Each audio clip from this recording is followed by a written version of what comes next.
नमस्कार। मैं संजीव कुमार वर्मा, सहआचार्य एसपीसी गवर्नमेंट कॉलेज अजमेर से आप लोगों से मुखातिब हूँ। हम बायो ज्योग्राफी के बारे में या जैव भूगोल के बारे में कई पॉइंट्स के बारे में पहले चर्चा कर चुके हैं कि किस प्रकार climatic factor, edaphic factor, biotic factor और टोपोग्राफिकल फैक्टर पादपों के विकास में रुकावट है, बाधा है या उनके विकास के लिए ज़रूरी है, इनके बारे में पढ़ चुके हैं। आज हम पादपों की वातावरण अनुक्रिया की प्लांट रिस्पॉन्स टू एनवायरनमेंट किस प्रकार से करते हैं उसके बारे में पढ़ेंगे और फिर इसी को आगे बढ़ाते हुए पादप समुदाय के बारे में भी हम कुछ चर्चा करेंगे। पहले हम बात करते हैं पादपों की वातावरण अनुक्रिया या प्लांट रिस्पॉन्स टू एनवायरनमेंट के बारे में। समस्त जीव अपने वातावरण से अत्यधिक प्रभावित होते हैं। पादप अचल होने के कारण प्राणियों की अपेक्षा वातावरण से अधिक अनुक्रिया करते हैं। भूपृष्ठ के अनेक भाग वनों से आच्छादित हैं, जबकि अन्य भागों में मात्र शाकीय हर्बासिस वनस्पति पाई जाती है एवं वृक्ष अनुपस्थित हैं। कुछ प्रदेशों में पेड़ पौधे इतने सघन है कि सूर्य प्रकाश भूपृष्ठ तक नहीं पहुंच पाता, जिन्हें हम डेसिडियस फॉरेस्ट बोलते हैं, जहां पर अत्यधिक आर्द्रता और वर्षा होती है। वहां पर इस प्रकार के सघन वनों की उपस्थिति देखी जा सकती है, जबकि अन्य प्रदेशों में पादप बहुत विरल है तथा बंजर भूमियों का विस्तार है। विषमताओं का उच्चावच की भिन्नता, जलवायु दशा में अंतर, चट्टानी संरचना व सतही निक्षेपों से संबंध जोड़ा जा सकता है। वातावरण के विभिन्न कारकों से पादप अनुक्रिया करते हैं। वातावरण एवं पादपों के संबंध अत्यंत जटिल है। एक पर्णपाती वन तथा कठोर लकड़ी के वन में समान रूप से ही ऊंचे वृक्ष होते हैं, किंतु पत्तियों की प्रकृति, शाखाओं का स्वरूप इत्यादि विशेषताएं उनमें स्पष्ट अंतर दर्शाती हैं। अर्थात विभिन्न पादप समुदायों की विशेषताएं कुछ सीमा तक वातावरणीय भिन्नता के कारण होने वाले पादप अनुक्रिया का ही परिणाम होती हैं। इसे हम अधिकांश पादपों की आकार की मॉर्फोलॉजी या स्वरूप में स्पष्ट देख चुके हैं या देख सकते हैं। किसी क्षेत्र में उपस्थित वातावरण की समान दशाएं एक पादप समुदाय के अनुकूल तथा अन्य के लिए प्रतिकूल हो सकती हैं। कुछ दशाएं शाकीय पादपों के अनुकूल होती हैं तो वहाँ घास के मैदान पाए जाते हैं। अन्य दशाएं वृक्षों की वृद्धि में सहायक होती हैं, अतः वहाँ पर वनों का विकास होता है। किंतु घास तल या शाकीय पादप समुदाय प्राकृतिक वनों में भी भली भांति पनप सकते हैं। ऐसे वनों में शाकीय पादपों की अनुपस्थिति, विरलता या विशिष्ट मौसम तक सीमितता के लिए भौतिक दशाएं उत्तरदायी नहीं होती। वास्तव में जब वृक्षों पर पूर्ण आच्छादित पर्ण समूह फॉलिज होता है तो उनकी सघन छाया में शाकीय पादप नहीं पनप पाते और मर जाते हैं। जीवन के लिए संघर्ष के दौरान उत्पन्न प्रतिस्पर्धा एवं सामंजस्य या अनुकूलन की जटिल प्रक्रिया को पादप अनुक्रिया कहते हैं। इस प्रकार हमने देखा कि पादप जो अनुक्रिया करते हैं उसका बहुत ही अधिक महत्व है। पादप अनुक्रिया की दृष्टि से पादपों की आकार की भिन्नता का बड़ा महत्व है, जो कि मोटे तौर पर वृक्ष, झाड़ व शाख के रूप में दृष्टिगत होती है। अन्य शब्दों में काष्ठकीय व शाकीय पादपों में आकार की अंतर के कारण अनुक्रिया में अंतर होता है। वसंत ऋतु में अनुकूल जलवायु दशाओं के कारण पर्णपाती वृक्षों पर नई पत्तियों के रूप में नवजीवन का संचार होता है, किंतु यही प्राकृतिक दशाएं कुछ शाकीय पादपों की मृत्यु का कारण भी बनती है।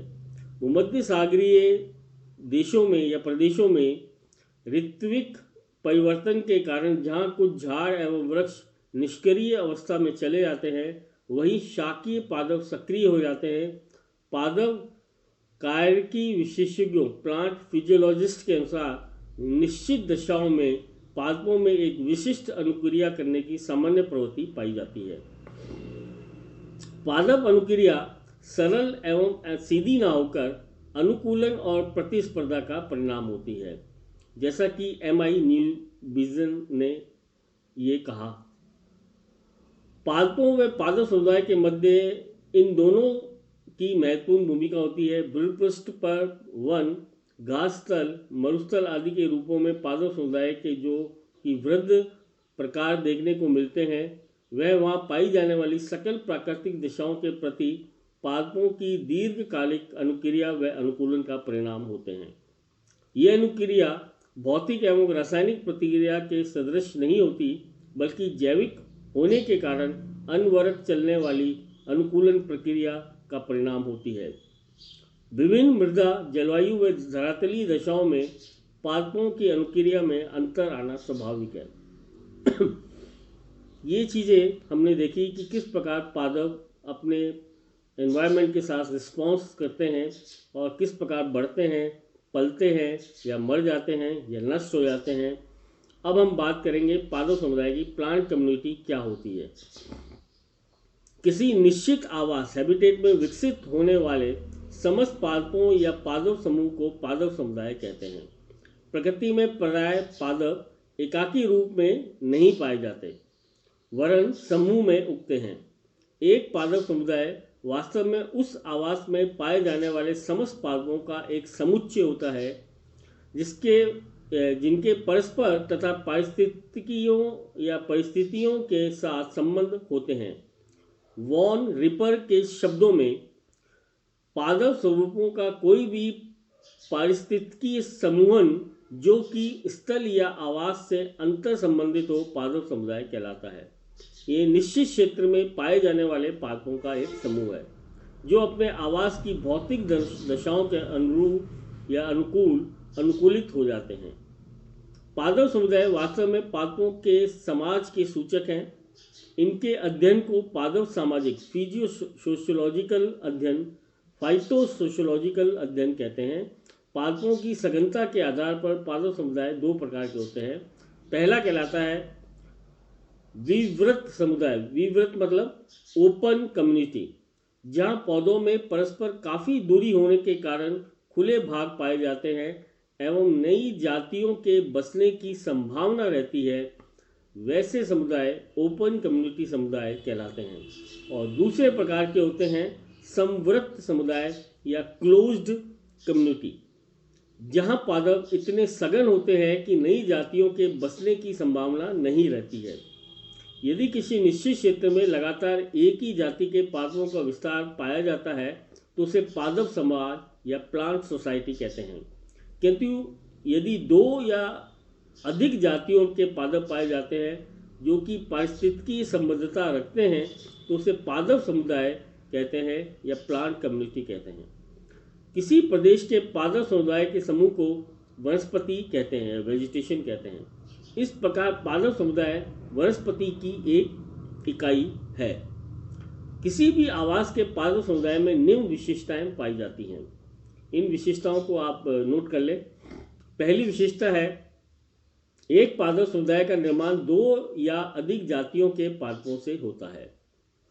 दूसरा, इसमें ऐसी जातियां सम्मिलित होती हैं जिनके सदस्य किसी निश्चित आवास में साथ साथ रहने एवं विकसित होने में समर्थ हों। तीसरा, पादप समुदाय के समस्त सदस्य पारिस्थितिकी रूप से परस्पर संबद्ध होते हैं, आपस में जुड़े होते हैं। और चौथा है, पादप समुदाय के अंतर्गत समस्त आकार प्रकार के पादप, वृक्ष, झाड़, शाक आदि आते हैं। उदाहरणतः सवाना घास समुदाय में वहाँ पाए जाने वाले वृक्ष एवं झाड़ भी सम्मिलित होंगे। पांचवा, पादप समुदाय के समस्त सदस्य एक दूसरे को प्रभावित करने के साथ ही साथ वातावरण से अनुक्रिया भी करते हैं। सिक्स्थ, किसी क्षेत्र के पादप समुदाय की विभिन्न जातियों का विकास अनुकूलन, प्रतिस्पर्धा तथा प्राकृतिक चयन की प्रक्रियाओं द्वारा होता है।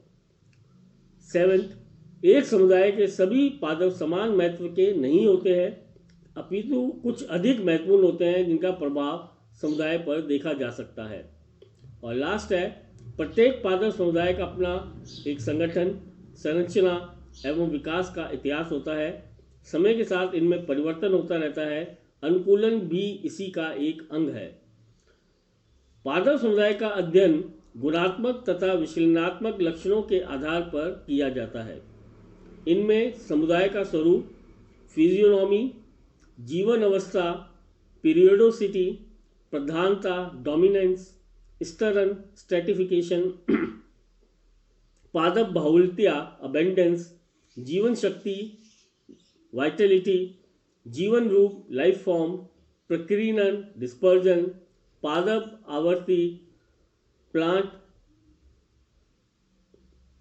फ्रीक्वेंसी और प्लांट सघनता आदि इसमें सम्मिलित हो, जिनके बारे में हम आगे के पॉइंट्स के बारे में, आगे टॉपिक्स के बारे में, आगे के कक्षाओं के बारे में, इनके बारे में चर्चा करेंगे। जो हम कल चर्चा करेंगे इसी पादप समुदाय को लेते हुए, प्लांट कम्युनिटी को लेते हुए, उसमें पादप समुदाय का लंबवत स्तरीकरण सम्मिलित है। धन्यवाद।